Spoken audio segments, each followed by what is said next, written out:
안녕하십니까. 문털란TV입니다. 오는 8일날 오전 9시에 송영길이 검찰에 소환돼 조사를 받습니다. 드디어 이제 8개월 만에 송영길이가 그토록 원했던 수사가 이제 시작이 됐는데 송영길의 그 핵심 관계자들이 지금 그 구속 기소가 돼서 재판을 받고 있는데 재판에서 나온 증거들 이런 것들이 송영길에게 굉장히 불리하게 작용하고 있습니다. 이번에 송영길이 소환되면은 그의 어떤 마지막 입장을 들어보고 영장이 청구될 가능성이 100%다. 그 다음에 영장이 청구되면은 영장이 발부될 가능성도 매우 높다 이렇게 봅니다. 민주당 전당대회 때 송영길을 당대표로 만들기 위해서 꾸려졌던 캠프에서 그 1급 참모 윤관석이 지금 이제 구속 기소돼 재판을 받고 있고, 그 다음에 역시 그의 또 측근이라고 할 수 있는 강내구가 역시 구속돼 재판을 받고 있고, 더더욱이 송영길의 전 보좌관이 역시 또 구속 기소돼서 재판을 받고 있습니다.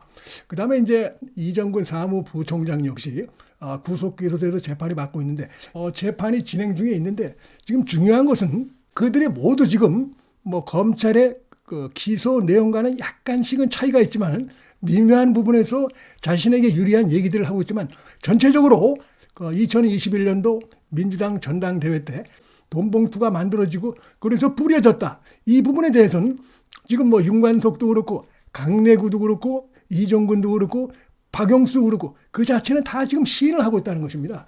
그러니까 미세한 부분에서만 차이가 있다 뿐이지 근본적인 핵심적인 부분에서는 그들이 공통적인 지금 입장을 보이고 있다는 것입니다. 다만 자기가 주도하지 않았다, 뭐 이런 식으로 얘기를 하고 있고, 또 하나 송영길의 지시가 있었느냐 보고를 받았느냐 이 부분도 지금 사람마다 조금씩 다른 입장을 보이고 있는데, 이정근의 녹취록에 따르면 송영길이 보고받고 지시했다, 이것이 거의 그대로 드러나고 있습니다. 그 다음에 그 녹취록의 신빙성이 있는 게 녹취록에 나온 내용이 거의 그대로 지금 수사로 이어졌고, 그 다음에 그들 중에 상당수가 지금 구속 기소돼서 재판을 받고 있다는 것입니다. 따라서 녹취록 내용을 결코 재판부도 무시할 수 없는 이런 상황이 되어 있어요. 송영길이 상당히 보고받고 알고 있었다는 걸 보여주는 내용들이 거기에 담겨 있다는 것이고, 그 다음에 지난번에 불법 이 전당대회 그 운동 때 그의 핵심적인 참모들이 지금 구속 기소돼서 재판을 받고 있다는 것이고, 그렇기 때문에 지금 송영길이 이 부분에 대해서 몸통인데 그가 모른다라고나 하는 것은 전혀 설득력이 없다는 것입니다. 그래서 영장이 청구될 사유가 충분하고, 그다음에 영장이 청구되면은 발부될 사유가 충분하다. 무엇보다 지금 송영길은 영장 발부에서도 중요한 그 배경 중에 하나는 이제 당사자가 증거인멸을 하거나 혐의를 부인하거나 이런 그 불성실한 태도를 보이느냐, 이 부분이 굉장히 중요한데, 지금 송영길은 지금까지 그 혐의에 대해서 전면 부인하는 이런 태도를 보이고 있고, 뭐 2차례 검찰이 부르지도 않는데 나갔지만 그건 다 쇼고, 그렇기 때문에 수사 초기에 이렇게 나가는 것은 전혀 그 수사를 교란시키는 것이라는 걸 누구나 알 수 있는 것이고, 그 다음에 이제 휴대폰을 제출했는데 뭐 윤관석이나 송영길이나 전부 빈 깡통 휴대폰을 제출한 사실이 드러났죠.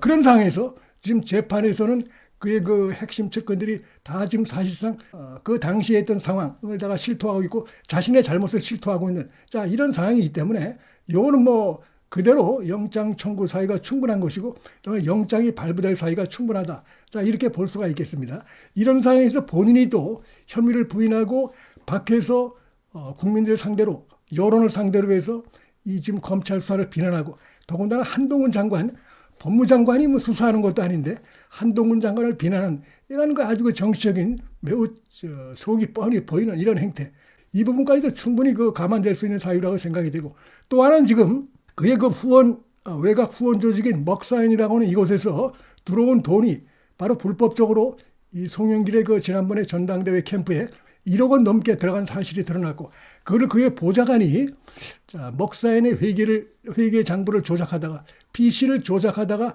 검찰 수사에서 들통이 났어요.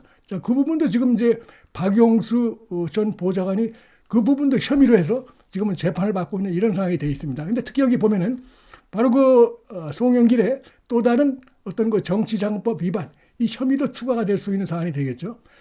그와 오랜 어떤 지인 관계에 있었던 여수 상공회의소 박용화 회장이라는 자가 이 지금 송영길의 후원 조직인 여기에 3억 5천만 원 정도를 지금 개인 이름으로 혹은 그 상공회의소 이름으로 해서 여기에 후원한 사실이 드러났고, 그중에 4천만 원이 송영길에 대한 개인적인 뇌물로 지금 검찰은 보고 있습니다. 바로 그 박용화 전 회장이라는 자가 자신의 그 폐기물 소각장, 요거 확장 문제를 위해서 결국 입법 로비를 송영길이 한 것으로 검찰은 이렇게 보고 있고, 아마 그와 관련된 어떤 그 진술, 그런 것들을 지금 검찰이 확보했을 가능성이 대단히 높다고 봅니다. 그래서 지금 발등에 불이 떨어진 불안한 송영길이가 검찰을 비난하고 최근에 이 검찰 수사 심의를 소집을 요구를 했는데, 바로 그 수사 심의 전 단계인 시민위원회, 시민심의위원회 차원에서 이건 이유 없다, 송영길의 이런 주장은 받아들이기 어렵다, 검찰 수사에 아무 문제가 없다 라고 하면서 바로 킬당하는 이런 일이 있었습니다. 오히려 자신의 상황이 더 어려워진 이런 상황이다, 이렇게 말씀을 드릴 수가 있겠습니다. 그 이정근 녹취록이 신빙성이 높다는 것이 지금 사실로 확인되고 있고 하기 때문에, 거기에 보면 예를 들어서 이정근 녹취록에 보면은 강내구가 한 발언이 나오죠. 아주 중요한 발언이 나오는데, 내가 그 이성만, 윤관석 이들로부터 이렇게 돈을 조달받아가지고 뿌렸다라고 송영길에게, 영길이 형에게 얘기했더니 영길이 형이 잘했어 라고 자기를 칭찬했다, 이런 얘기가 이정근하고의 대화, 그 녹취록이 거기 들어가 있어요. 그 다음에 이제 어디서 구했는지 영길이 형이 나름대로 상당히 뿌렸더라고, 작업을 했더라고, 돈을 뿌렸다는 얘기죠. 의원들에게 상당히 돈을 뿌렸다, 이런 얘기도 강내구와 이정근 사이에 나눈 그 내용이 역시 녹취록에 들어가 있는데, 거기다 보면 그대로 송영길이 사실상 다 알고 있었고 충분히 지시하거나 보고받고 있었다, 정황이 그 담겨 있습니다, 녹취록에. 그 다음에 이제 또 하나는 바로 이 돈봉투 20여 개가 의원들한테 뿌려질 때 그 장소가 바로 송영길의 외통위원장 그 시절이었는데, 그 사무실에서 뿌려졌다는 것입니다. 이건 어느 재판부가 봐도 이걸 송영길이가 모른다, 자기 사무실에서 돈이 뿌려지는데 이걸 모른다는 건 말이 안 되는 것이고, 그래서 지금 충분하게 송영길이 몸통이고 배우고 알고 있었고 지시하고 그도 적극적으로 개입하고 관여했다, 이렇게 볼 수밖에 없는 증거가 지금 충분하게 널려 있다는 것입니다. 그럼에도 불구하고 본인이 지금 이제 부인하고 이런 황당한 행태를 보이고 있기 때문에 영장 청구 사유에다가 영장 발부 사유는 충분하다, 자 이렇게 볼 수 있겠습니다. 적어도 한 공당의 전직 당대표였는데 이런 자를 지금 오라고 하는 것은 그동안의 수사 진행 과정을 볼 때 이제 마지막 단계인 것 같은데, 오라고 하는 것은 결국 구속영장을 취의한 것이다, 뭐 이렇게 보는 것이 맞다고 보고, 그의 그 핵심 측근들이 다 구속 기소돼 재판받는데 몸통인 최대 수혜자인 송영길에 대해서는 영장을 치지 않는다, 이건 있을 수 없는 것입니다.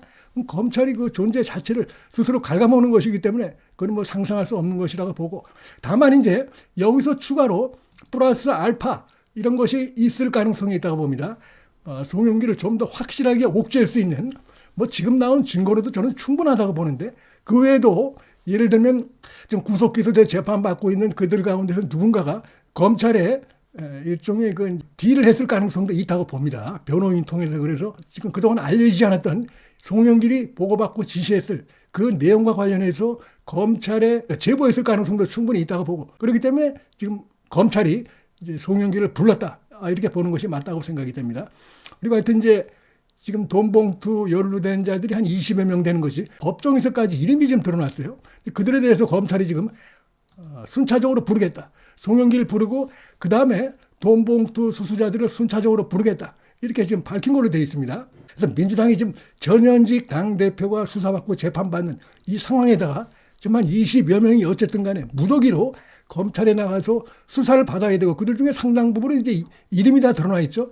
자, 검찰이 재판정에서까지 그 명단 그를 갖다가 이 스크린에 띄운 바가 있습니다. 자, 그 정도 할 때까지는 검찰이 자신이 있으니까 하는 것이다, 이렇게 봐야 되고, 그걸 뒷받침하는 증거는 사실상 좀 충분한 상황이다. 이런 것들이 지금 이제 총선을 앞둔 민주당의 상당한 악재가 될 수밖에 없는 것이죠. 지금 이거 말고도 지금 민주당은 이재명이가 지금 뭐 엄청난 비리, 불법, 거짓말, 사기성 이런 게 지금 드러나가지고 하나하나 드러나가지고 민주당 내부가 지금 흔들리고 있고, 국민들이 이재명과 민주당을 보는 이런 거 시선이 점점 싸늘해지고 있습니다. 이거는 뭐 어쩔 수 없다고 봅니다. 이 돈봉투 수수자 최대의 몸통인 이제 송영길이 조만간에 이제 구속이 될 것이고, 그다음에 이미 구속된 사람도 있고, 또 20여 명이 줄줄이 검찰에 나가서 조사를 받는 이런 행태가, 이런 장면이 쭉 이제 전개가 되는 것입니다. 이 자체가 굉장히 민주당에게 부정적으로 국민 눈에 비칠 수밖에 없다, 이렇게 볼 수 있고요. 결국 이제 올 겨울을 송영길은 감옥에서 날 수밖에 없는 이런 상황인데 한동안 뭐 이제 검찰이 부르지 않고 이러니까 이게 어떻게 된 건가 해가지고 이제 이재명이처럼 이 송영길하고 좀 조국이 무슨 신당을 만들어가지고 그렇게 되면 자기들이 좀 검찰 수사나 어떤 사법 리스크에 좀 대처할 수 있지 않을까 이런 그 야무진 개꿈을 꿨는데 조국도 마찬가지입니다. 조국도 이제 조만간에 2심이 열리죠. 거기서 이제 선고가 또 나올 것입니다. 그렇기 때문에 이들이 참 전혀 그 책임을 지지 않고 사과하지 않고 잘못을 인정하지 않는 이런 행태로 해서 정말 말도 안 되는 이런 그 행태를 보였던 것들도 오히려 더 이들에 대한 비난을 가중시킬 수밖에 없는 것. 전체적으로 지금 이재명에 의해서 송영길 등 민주당의 이 전현직 대표, 그다음에 수십 명의 민주당 의원들이 불법과 비리 이걸로 해서 검찰에 불려 나가고 그다음에 또 속속들이 기소돼서 재판을 받는 이런 상황이 지금 총선을 앞둔 민주당이 지금 민주당을 기다리고 있는 상황이다. 자, 이렇게 말씀을 드릴 수 있을 것 같습니다. 문틀란 TV 여기서 마치겠습니다. 시청해 주셔서 감사합니다.